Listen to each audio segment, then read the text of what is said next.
ಆತ್ಮೀಯ ಸ್ಪರ್ಧಾ ಮಿತ್ರರಿಗೆ ನನ್ನ ಆತ್ಮೀಯ ಸ್ಪರ್ಧಾ ಮಿತ್ರರಿಗೆ ಯಾಟ್ ಕಾಂಪಿಟೇಟಿವ್ 1995 ಯೂಟ್ಯೂಬ್ ಚಾನಲ್ಗೆ ಆತ್ಮೀಯವಾದ ಸ್ವಾಗತವನ್ನು ಕೋರುತ್ತೇನೆ.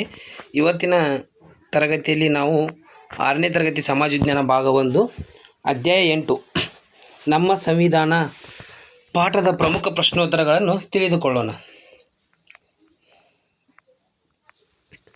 ಮೊದಲನೇ ಪ್ರಶ್ನೆ, ಸಂವಿಧಾನದ ಅಧ್ಯಯನದಿಂದ ಕೆಳಗಿನ ಯಾವ ಸಾಮರ್ಥ್ಯವನ್ನು ನಿರೀಕ್ಷಿಸಲಾಗುವುದಿಲ್ಲ? ಒಂದನೇ ಪ್ರಶ್ನೆ ನೋಡ್ರಿ, ಸಂವಿಧಾನದ ಅಧ್ಯಯನದಿಂದ ಕೆಳಗಿನ ಯಾವ ಸಾಮರ್ಥ್ಯವನ್ನು ನಿರೀಕ್ಷಿಸಲಾಗುವುದಿಲ್ಲ? ಮೊದಲನೇ ಆಪ್ಷನ್ ಬಂದ್ಬಿಟ್ಟು ಸಂವಿಧಾನದ ಅರ್ಥ ಮತ್ತು ಮಹತ್ವವನ್ನು ತಿಳಿಯುವುದು. ಬಿ, ಸಂವಿಧಾನದ ಪ್ರಸ್ತಾವನೆಯ ಮಹತ್ವವನ್ನು ಮೆಚ್ಚಿಕೊಳ್ಳುವುದು. ಸಿ, ಸಂವಿಧಾನ ರಚನಾ ಕಾರ್ಯದಲ್ಲಿ ಪಾಲ್ಗೊಂಡ ಗಣ್ಯ ವ್ಯಕ್ತಿಗಳ ಕುರಿತು ಸಂಶೋಧನೆ ನಡೆಸುವುದು. ಡಿ, ಗಣರಾಜ್ಯದ ಪರಿಕಲ್ಪನೆಯನ್ನು ತಿಳಿಯುವುದು. ಇದಕ್ಕೆ ಸರಿಯಾದ ಉತ್ತರ ಯಾವುದಾಗತ್ತಪ್ಪ ಅಂದರೆ ಇದಕ್ಕೆ ಸರಿಯಾದ ಉತ್ತರ ಸಿ, ಸಂವಿಧಾನ ರಚನಾ ಕಾರ್ಯದಲ್ಲಿ ಪಾಲ್ಗೊಂಡ ಗಣ್ಯ ವ್ಯಕ್ತಿಗಳ ಕುರಿತು ಸಂಶೋಧನೆ ನಡೆಸುವುದು ಇದಕ್ಕೆ ಸರಿಯಾದ ಉತ್ತರ ಆಗಿರುತ್ತೆ. ಪ್ರಶ್ನೆ ನಂಬರ್ 2, ಜಾತ್ಯತೀತತೆಯ ತತ್ವದ ಮೌಲ್ಯವನ್ನು ನಿತ್ಯ ಜೀವನದಲ್ಲಿ ಅಳವಡಿಸಿಕೊಳ್ಳುವುದು ಈ ಅಧ್ಯಾಯದ ಯಾವ ಅಂಶದಡಿಯಲ್ಲಿ ಬರುತ್ತದೆ? ನೋಡ್ರಿ, ಎರಡನೇ ಪ್ರಶ್ನೆ, ಜಾತ್ಯತೀತತೆಯ ತತ್ವದ ಮೌಲ್ಯವನ್ನು ನಿತ್ಯ ಜೀವನದಲ್ಲಿ ಅಳವಡಿಸಿಕೊಳ್ಳುವುದು ಈ ಅಧ್ಯಾಯದ ಯಾವ ಅಂಶದಡಿಯಲ್ಲಿ ಬರುತ್ತದೆ?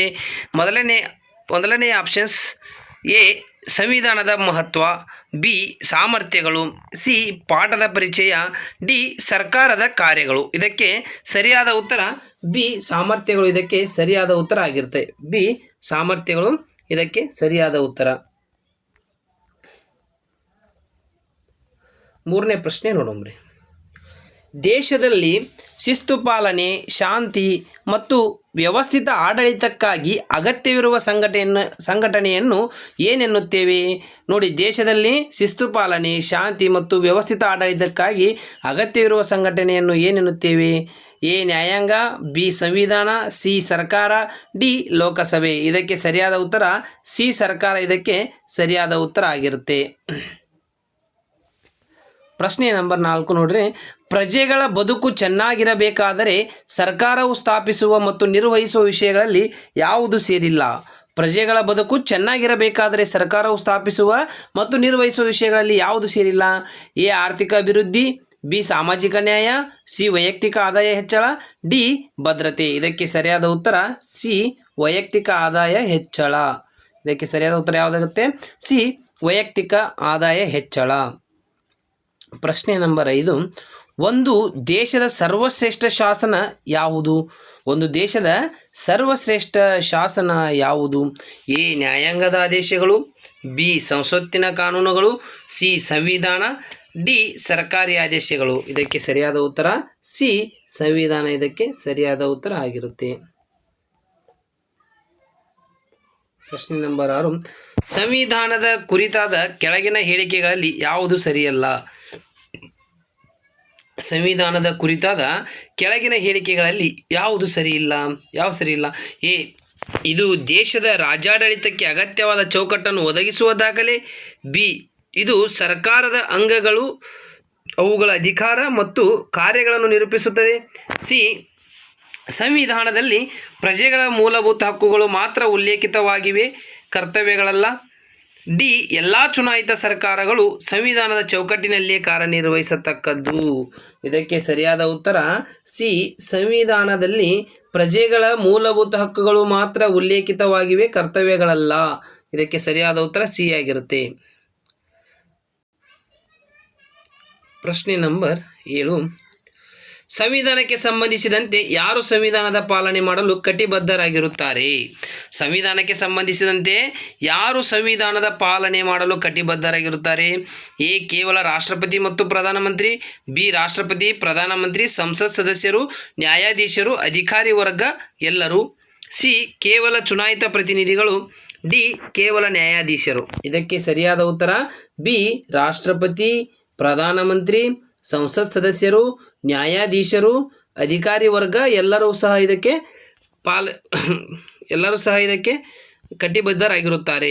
ಸಂವಿಧಾನಕ್ಕೆ ಸಂಬಂಧಿಸಿ ಯಾರು ಸಂವಿಧಾನದ ಪಾಲನೆ ಮಾಡಲು ಕಟಿಬದ್ಧರಾಗಿರ್ತಾರಪ್ಪ ಅಂದರೆ ರಾಷ್ಟ್ರಪತಿ, ಪ್ರಧಾನಮಂತ್ರಿ, ಸಂಸತ್ ಸದಸ್ಯರು, ನ್ಯಾಯಾಧೀಶರು, ಅಧಿಕಾರಿ ವರ್ಗ ಎಲ್ಲರೂ. ಪ್ರಶ್ನೆ ನಂಬರ್ 8. ಸಂವಿಧಾನದ ಮಹತ್ವದ ಕುರಿತಾದ ಕೆಳಗಿನ ಯಾವ ಹೇಳಿಕೆ ಸರಿಯಾಗಿದೆ? ಸಂವಿಧಾನದ ಮಹತ್ವದ ಕುರಿತಾದ ಕೆಳಗಿನ ಯಾವ ಹೇಳಿಕೆ ಸರಿಯಾಗಿದೆ? ಸಂವಿಧಾನವು ಸುಖಿ ರಾಜ್ಯ ಸ್ಥಾಪನೆಗೆ ಅಡ್ಡಿಪಡಿಸುತ್ತದೆ. ಬಿ. ಸಂವಿಧಾನವು ಸರ್ಕಾರದ ನೀತಿ ಮತ್ತು ಕಾರ್ಯವಿಧಾನಗಳನ್ನು ನಿಯಂತ್ರಿಸುತ್ತದೆ. ಸಿ. ಸಂವಿಧಾನವು ಕಾನೂನಿನ ಎದುರು ಕೆಲವರು ಮಾತ್ರ ಸಮಾನರು ಎಂದು ಹೇಳುತ್ತದೆ. ಡಿ. ಸಂವಿಧಾನವು ಜನತೆಯ ಆಕಾಂಕ್ಷೆಗಳನ್ನು ಪ್ರತಿಬಿಂಬಿಸುವುದಿಲ್ಲ. ಇದಕ್ಕೆ ಸರಿಯಾದ ಉತ್ತರ ಬಿ. ಸಂವಿಧಾನವು ಸರ್ಕಾರದ ನೀತಿ ಮತ್ತು ಕಾರ್ಯವಿಧಾನಗಳನ್ನು ನಿಯಂತ್ರಿಸುತ್ತದೆ. ಇದಕ್ಕೆ ಸರಿಯಾದ ಉತ್ತರ ಆಗಿರುತ್ತೆ.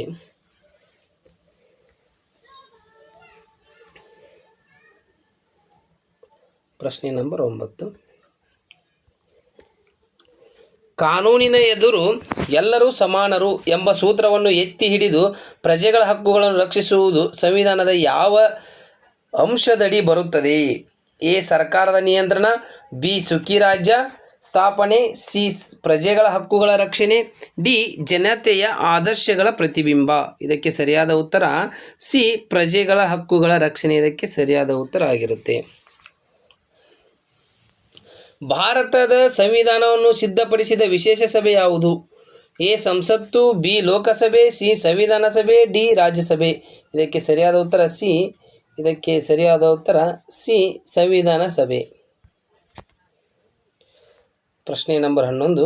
ಸಂವಿಧಾನ ಸಭೆಯ ಅಧ್ಯಕ್ಷರಾಗಿ ಆಯ್ಕೆಯಾದವರು ಯಾರು? ಸಂವಿಧಾನ ಸಭೆಯ ಅಧ್ಯಕ್ಷರಾಗಿ ಆಯ್ಕೆಯಾದವರು ಯಾರು?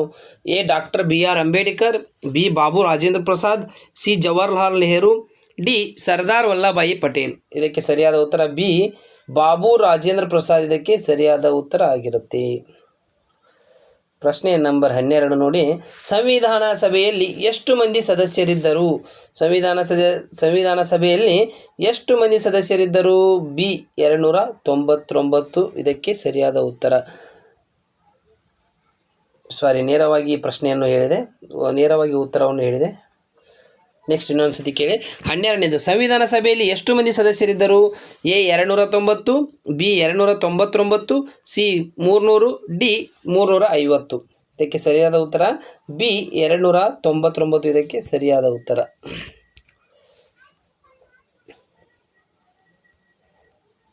ಪ್ರಶ್ನೆ ನಂಬರ್ 13. ಸಂವಿಧಾನ ಸಭೆಯ ಪ್ರಥಮ ಅಧಿವೇಶನ ಯಾವಾಗ ನಡೆಯಿತು? ಸಂವಿಧಾನ ಸಭೆಯ ಪ್ರಥಮ ಅಧಿವೇಶನ ಯಾವಾಗ ನಡೆಯಿತು? ಎ. 1947. ಬಿ. 1950. ಸಿ. 1946. ಡಿ. 1949. ಇದಕ್ಕೆ ಸರಿಯಾದ ಉತ್ತರ ಸಿ. 1946. ಇದಕ್ಕೆ ಸರಿಯಾದ ಉತ್ತರ ಆಗಿರುತ್ತೆ. 14ನೇ ಪ್ರಶ್ನೆ ನೋಡಿ. ಸಂವಿಧಾನ ಸಭೆಯು ತನ್ನ ಕಾರ್ಯವನ್ನು ಚುರುಕುಗೊಳಿಸುವ ಉದ್ದೇಶದಿಂದ ಎಷ್ಟು ಸಮಿತಿಗಳನ್ನು ರಚಿಸಿತು? ಎ. ಸುಮಾರು 15. ಬಿ. ಸುಮಾರು 20. ಸಿ. ಸುಮಾರು 22. ಡಿ. ಸುಮಾರು 25. ಇದಕ್ಕೆ ಸರಿಯಾದ ಉತ್ತರ ಸಿ. ಸುಮಾರು 22. ಇದಕ್ಕೆ ಸರಿಯಾದ ಉತ್ತರ ಆಗಿರುತ್ತೆ. ಪ್ರಶ್ನೆ ನಂಬರ್ 15 ನೋಡ್ರಿ. ಸಂವಿಧಾನದ ಕರಡು ಪ್ರತಿಯನ್ನು ಸಿದ್ಧಪಡಿಸಲು ನೇಮಿಸಿದ ಸಮಿತಿ ಯಾವುದು? ಎ. ಮೂಲಭೂತ ಹಕ್ಕುಗಳ ಸಲಹಾ ಸಮಿತಿ. ಬಿ. ಸಂವಿಧಾನ ಕರಡು ಸಮಿತಿ. ಸಿ. ವಿಷಯ ನಿರ್ಧಾರ ಸಮಿತಿ. ಡಿ. ಮಹಿಳಾ ಸಬಲೀಕರಣ ಸಮಿತಿ. ಇದಕ್ಕೆ ಸರಿಯಾದ ಉತ್ತರ ಬಿ. ಸಂವಿಧಾನ ಕರಡು ಸಮಿತಿ ಸರಿಯಾದ ಉತ್ತರ ಆಗಿರುತ್ತೆ. 16ನೇ ಪ್ರಶ್ನೆ. ಸಂವಿಧಾನ ಕರಡು ಸಮಿತಿ ಅಧ್ಯಕ್ಷರಾಗಿ ಯಾರು ನೇಮಕಗೊಂಡರು? ಸಂವಿಧಾನ ಕರಡು ಸಮಿತಿ ಅಧ್ಯಕ್ಷರಾಗಿ ಯಾರು ನೇಮಕಗೊಂಡರು? A. Doctor Babu Rajendra Prasad. B. Sardar Vallabhbhai Patel. C. Doctor B.R. Ambedkar. D. J.B. Kripalani. ಇದಕ್ಕೆ ಸರಿಯಾದ ಉತ್ತರ ಸಿ. Doctor B.R. ಅಂಬೇಡ್ಕರ್. ಇದಕ್ಕೆ ಸರಿಯಾದ ಉತ್ತರ.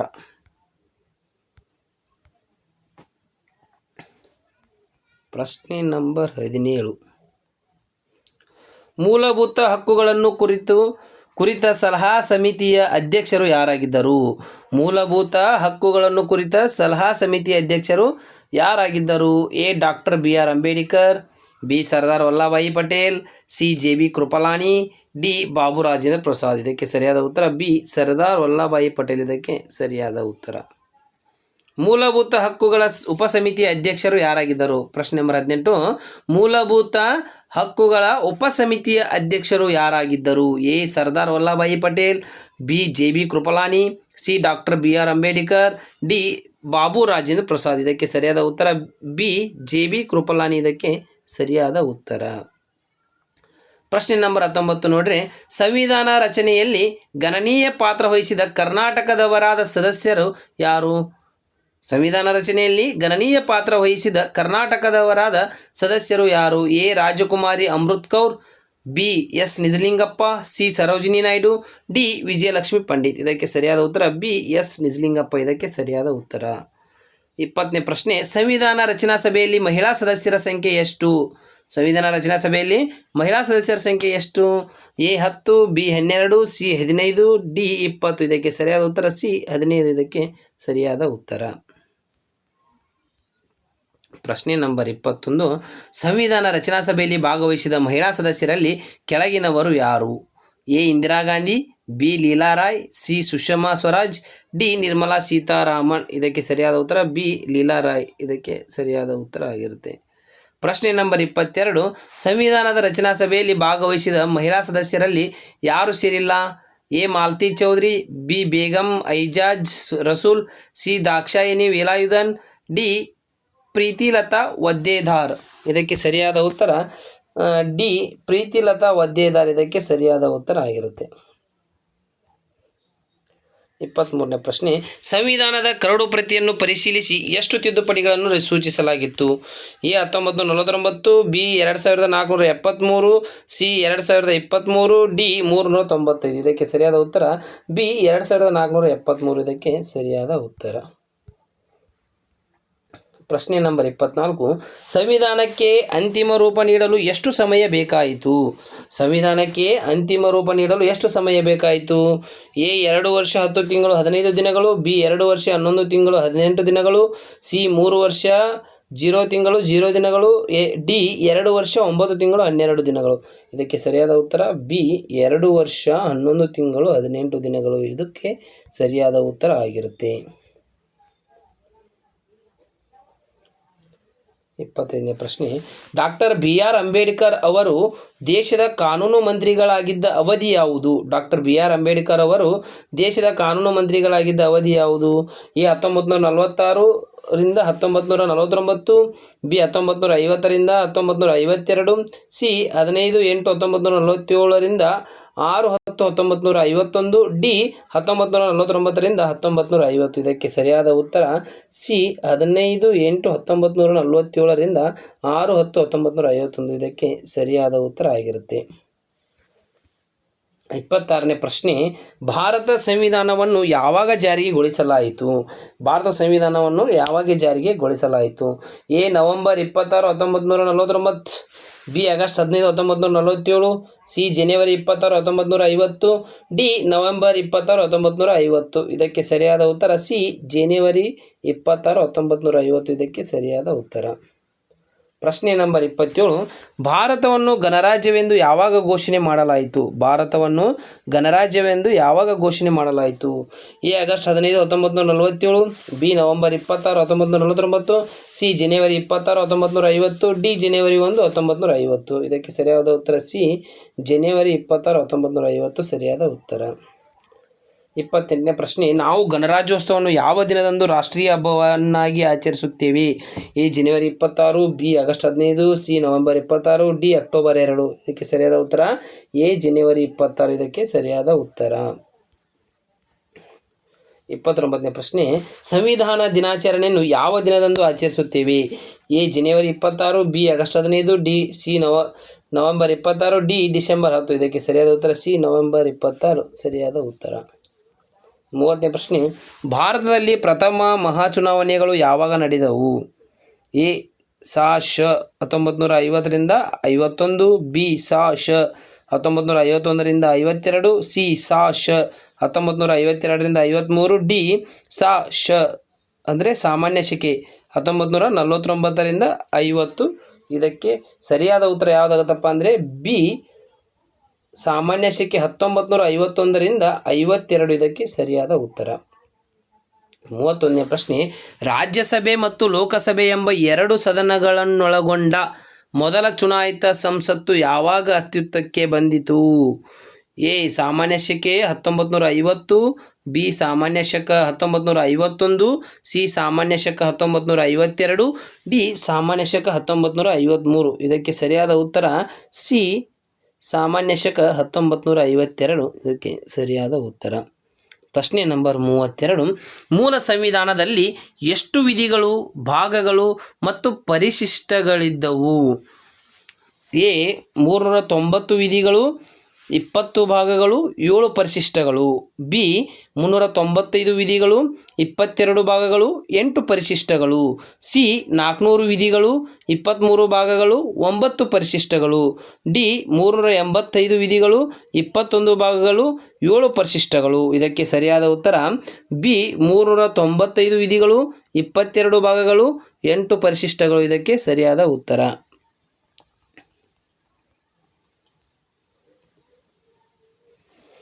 33ನೇ ಪ್ರಶ್ನೆ. 2023 ಸೆಪ್ಟೆಂಬರ್ವರೆಗೆ ಸಂವಿಧಾನಕ್ಕೆ ಎಷ್ಟು ಬಾರಿ ತಿದ್ದುಪಡಿ ಮಾಡಲಾಗಿದೆ? 2023 ಸೆಪ್ಟೆಂಬರ್ವರೆಗೆ ಸಂವಿಧಾನಕ್ಕೆ ಎಷ್ಟು ಬಾರಿ ತಿದ್ದುಪಡಿ ಮಾಡಲಾಗಿದೆ?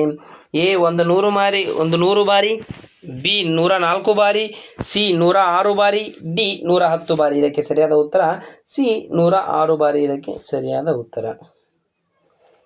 34ನೇ ಪ್ರಶ್ನೆ. ಪ್ರಸ್ತುತ ನಮ್ಮ ಸಂವಿಧಾನದಲ್ಲಿ ಎಷ್ಟು ವಿಧಿಗಳು, ಭಾಗಗಳು ಮತ್ತು ಪರಿಶಿಷ್ಟಗಳಿವೆ ಸೆಪ್ಟೆಂಬರ್ 2023 ಪ್ರಕಾರ? ಎ 450 ವಿಧಿಗಳು, 24 ಭಾಗಗಳು, 11 ಪರಿಶಿಷ್ಟಗಳು. ಬಿ 471 ವಿಧಿಗಳು, 25 ಭಾಗಗಳು, 12 ಪರಿಶಿಷ್ಟಗಳು. ಸಿ 460 ವಿಧಿಗಳು, 26 ಭಾಗಗಳು, 13 ಪರಿಶಿಷ್ಟಗಳು. ಡಿ 480 ವಿಧಿಗಳು, 27 ಭಾಗಗಳು, 14 ಪರಿಶಿಷ್ಟಗಳು. ಇದಕ್ಕೆ ಸರಿಯಾದ ಉತ್ತರ ಬಿ 471 ವಿಧಿಗಳು, 25 ಭಾಗಗಳು, 12 ಪರಿಶಿಷ್ಟಗಳು. ಇದಕ್ಕೆ ಸರಿಯಾದ ಉತ್ತರ. 35ನೇ ಪ್ರಶ್ನೆ. ಸಂವಿಧಾನದ ಆರಂಭದಲ್ಲಿ ಪೀಠಿಕೆಯ ರೂಪದಲ್ಲಿ ಇರುವುದನ್ನು ಏನೆಂದು ಕರೆಯುತ್ತಾರೆ? ಎ ಅಧ್ಯಾಯ, ಬಿ ಅನುಚ್ಛೇದ, ಸಿ ಪ್ರಸ್ತಾವನೆ, ಡಿ ಪರಿಶಿಷ್ಟ. ಇದಕ್ಕೆ ಸರಿಯಾದ ಉತ್ತರ ಸಿ ಪ್ರಸ್ತಾವನೆ. ಇದಕ್ಕೆ ಸರಿಯಾದ ಉತ್ತರ. 36ನೇ ಪ್ರಶ್ನೆ. ಸಂವಿಧಾನದ ಪ್ರಸ್ತಾವನೆಯು ಯಾವುದನ್ನು ಪ್ರತಿಬಿಂಬಿಸುತ್ತದೆ? ಎ ಸರ್ಕಾರದ ನೀತಿಗಳು, ಬಿ ರಾಜಕೀಯ ಪಕ್ಷಗಳ ಸಿದ್ಧಾಂತಗಳು, ಸಿ ಜನತೆಯ ಆದರ್ಶಗಳು ಮತ್ತು ಆಕಾಂಕ್ಷೆಗಳು, ಡಿ ಆರ್ಥಿಕ ಅಭಿವೃದ್ಧಿಯ ಗುರಿಗಳು. ಇದಕ್ಕೆ ಸರಿಯಾದ ಉತ್ತರ ಸಿ ಜನತೆಯ ಆದರ್ಶಗಳು ಮತ್ತು ಆಕಾಂಕ್ಷೆಗಳು. ಇದಕ್ಕೆ ಸರಿಯಾದ ಉತ್ತರ. 37ನೇ ಪ್ರಶ್ನೆ. ಪ್ರಸ್ತಾವನೆಯಲ್ಲಿ ಉಲ್ಲೇಖಿಸಲಾದ ತತ್ವಾದರ್ಶಗಳಲ್ಲಿ ಯಾವುದು ಸೇರಿಲ್ಲ? ಪ್ರಸ್ತಾವನೆಯಲ್ಲಿ ಉಲ್ಲೇಖಿಸಲಾದ ತತ್ವಾದರ್ಶಗಳಲ್ಲಿ ಯಾವುದು ಸೇರಿಲ್ಲ? ಎ ನ್ಯಾಯ, ಬಿ ಸ್ವಾತಂತ್ರ್ಯ, ಸಿ ರಾಜಮನೆತನ, ಡಿ ಸಮಾನತೆ. ಇದಕ್ಕೆ ಸರಿಯಾದ ಉತ್ತರ ಸಿ ರಾಜಮನೆತನಗಳು. ಇದಕ್ಕೆ ಸರಿಯಾದ ಉತ್ತರ. 38ನೇ ಪ್ರಶ್ನೆ. ಪ್ರಸ್ತಾವನೆಯಲ್ಲಿನ ತತ್ವಾದರ್ಶಗಳಲ್ಲಿ ಯಾವುದು ರಾಷ್ಟ್ರೀಯ ಪದದೊಂದಿಗೆ ಸಂಬಂಧಿಸಿದೆ? ಎ ವೈಯಕ್ತಿಕ ಗೌರವ, ಬಿ ಭ್ರಾತೃತ್ವ, ಸಿ ಏಕತೆ ಮತ್ತು ಸಮಗ್ರತೆ, ಡಿ ನ್ಯಾಯ. ಇದಕ್ಕೆ ಸರಿಯಾದ ಉತ್ತರ ಸಿ ಏಕತೆ ಮತ್ತು ಸಮಗ್ರತೆ. ಇದಕ್ಕೆ ಸರಿಯಾದ ಉತ್ತರ ಆಗಿರುತ್ತೆ. 39ನೇ ಪ್ರಶ್ನೆ. ಭಾರತವನ್ನು ಯಾವ ಗುಣಲಕ್ಷಣಗಳನ್ನು ಹೊಂದಿರುವ ಗಣರಾಜ್ಯವನ್ನಾಗಿ ಮಾಡಲು ಸಂಕಲ್ಪ ಮಾಡಲಾಗಿದೆ ಎಂದು ಪ್ರಸ್ತಾವನೆಯಲ್ಲಿ ಉಲ್ಲೇಖಿಸಲಾಗಿದೆ? ಎ ಸಾರ್ವಭೌಮ, ಸಮಾಜವಾದಿ, ಜಾತ್ಯತೀತ, ಪ್ರಜಾಸತ್ತಾತ್ಮಕ. ಬಿ ಸಾರ್ವಭೌಮ, ರಾಜಪ್ರಭುತ್ವ, ಜಾತ್ಯತೀತ, ಪ್ರಜಾಸತ್ತಾತ್ಮಕ. ಸಿ ಸರ್ವಾಧಿಕಾರ, ಸಮಾಜವಾದಿ, ಜಾತ್ಯತೀತ, ಪ್ರಜಾಸತ್ತಾತ್ಮಕ. ಡಿ ವಸಾಹತು ಸಮಾಜವಾದಿ, ಧಾರ್ಮಿಕ, ಪ್ರಜಾಸತ್ತಾತ್ಮಕ. ಇದಕ್ಕೆ ಸರಿಯಾದ ಉತ್ತರ ಎ ಸಾರ್ವಭೌಮ, ಸಮಾಜವಾದಿ, ಜಾತ್ಯತೀತ, ಪ್ರಜಾಸತ್ತಾತ್ಮಕ. ಇದಕ್ಕೆ ಸರಿಯಾದ ಉತ್ತರ. ಪ್ರಶ್ನೆ ನಂಬರ್ 40. ಭಾರತದ ಪ್ರಸ್ತಾವನೆಯು ಎಲ್ಲ ಪೌರರಿಗೆ ಯಾವ ರೀತಿಯ ನ್ಯಾಯವನ್ನು ಖಚಿತಪಡಿಸುತ್ತದೆ?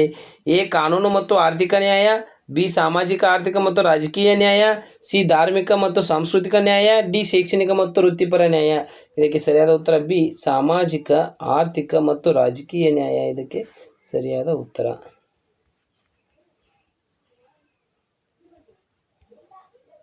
ಪ್ರಶ್ನೆ ನಂಬರ್ 41. ಭಾರತದ ಪ್ರಸ್ತಾವನೆಯು ಪೌರರಿಗೆ ಯಾವ ಸ್ವಾತಂತ್ರ್ಯಗಳನ್ನು ನೀಡುತ್ತದೆ? ಎ ಚಲನೆ ಮತ್ತು ವಾಸದ ಸ್ವಾತಂತ್ರ್ಯ, ಬಿ ಆಸ್ತಿ ಹೊಂದುವ ಸ್ವಾತಂತ್ರ್ಯ, ಸಿ ವಿಚಾರ, ಅಭಿವ್ಯಕ್ತಿ, ನಂಬಿಕೆ, ಧರ್ಮ ಮತ್ತು ಉಪಾಸನೆಯ ಸ್ವಾತಂತ್ರ್ಯ, ಡಿ ವಾಣಿಜ್ಯ ಮತ್ತು ವ್ಯಾಪಾರದ ಸ್ವಾತಂತ್ರ್ಯ. ಇದಕ್ಕೆ ಸರಿಯಾದ ಉತ್ತರ ವಿಚಾರ, ಅಭಿವ್ಯಕ್ತಿ, ನಂಬಿಕೆ, ಧರ್ಮ ಮತ್ತು ಉಪಾಸನೆಯ ಸ್ವಾತಂತ್ರ್ಯ. ಇದಕ್ಕೆ ಸರಿಯಾದ ಉತ್ತರ. ಪ್ರಶ್ನೆ ನಂಬರ್ 42. ಪ್ರಸ್ತಾವನೆಯ ಪ್ರಕಾರ ಸಂವಿಧಾನವನ್ನು ಯಾವಾಗ ಅಂಗೀಕರಿಸಿ ಕಾನೂನು ರೂಪದಲ್ಲಿ ಆತ್ಮಾರ್ಪಿತ ಮಾಡಿಕೊಳ್ಳಲಾಯಿತು? ಎ ಜನವರಿ 26, 1950, B August 15 1947, C November 26 1949, D December 10 1948. ಇದಕ್ಕೆ ಸರಿಯಾದ ಉತ್ತರ ಸಿ ನವೆಂಬರ್ 26 1949 ಇದಕ್ಕೆ ಸರಿಯಾದ ಉತ್ತರ.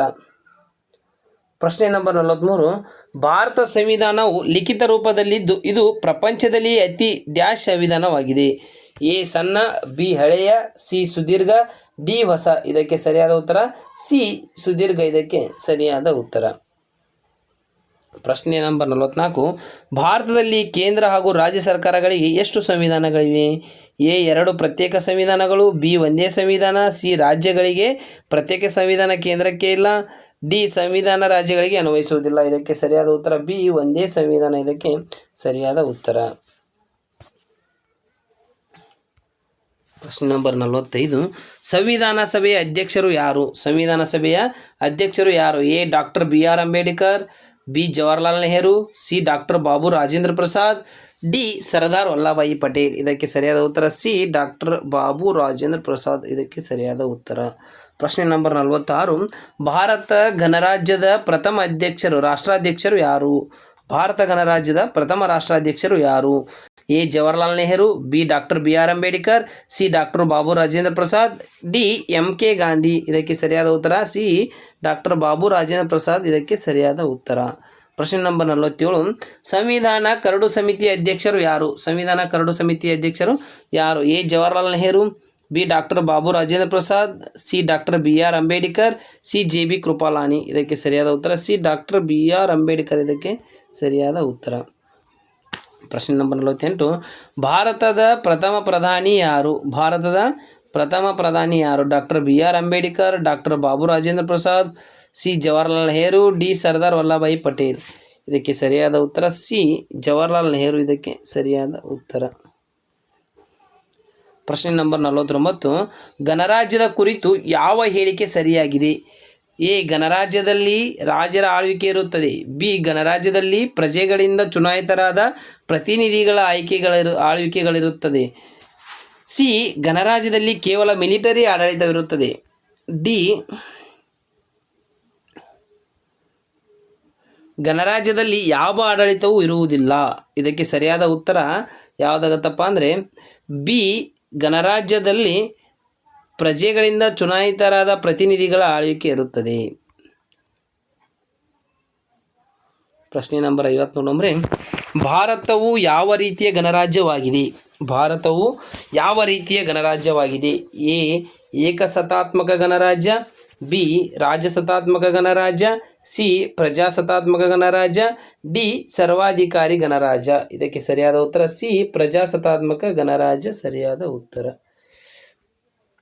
ಪ್ರಶ್ನೆ ನಂಬರ್ 51, ಸಂವಿಧಾನವು ಪೌರರಿಗೆ ಎಷ್ಟು ಮೂಲಭೂತ ಹಕ್ಕುಗಳನ್ನು ನೀಡಿದೆ? A 5, B 6, C 7, D 8. ಇದಕ್ಕೆ ಸರಿಯಾದ ಉತ್ತರ ಬಿ 6 ಇದಕ್ಕೆ ಸರಿಯಾದ ಉತ್ತರ. ಪ್ರಶ್ನೆ ನಂಬರ್ 52, ಮೂಲಭೂತ ಹಕ್ಕುಗಳ ಉಲ್ಲಂಘನೆಯಾದಾಗ ಅವುಗಳನ್ನು ರಕ್ಷಿಸುವ ಅಧಿಕಾರ ಯಾರಿಗಿದೆ?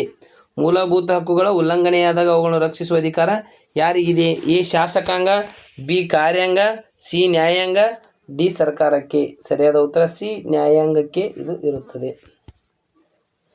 ಪ್ರಶ್ನೆ ನಂಬರ್ 53, ಸಂವಿಧಾನದಲ್ಲಿ ನಾಗರಿಕರು ಪಾಲಿಸಬೇಕಾದ ಎಷ್ಟು ಮೂಲಭೂತ ಕರ್ತವ್ಯಗಳನ್ನು ಉಲ್ಲೇಖಿಸಲಾಗಿದೆ? A 9, B 10, C 11,